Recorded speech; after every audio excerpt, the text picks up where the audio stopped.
Hi everyone, today we will talk about how to fix Facebook copyright.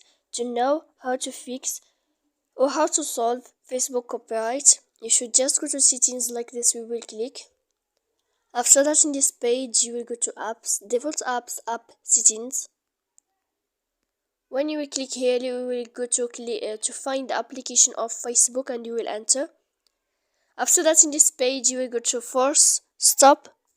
When you will end this, sorry for that mistake, you will go to Facebook and then you will go to force stop. After that, you will click storage and then in this page you will click clear cache. After that, you will go to click clear data, and after all that you can turn off your Wi-Fi.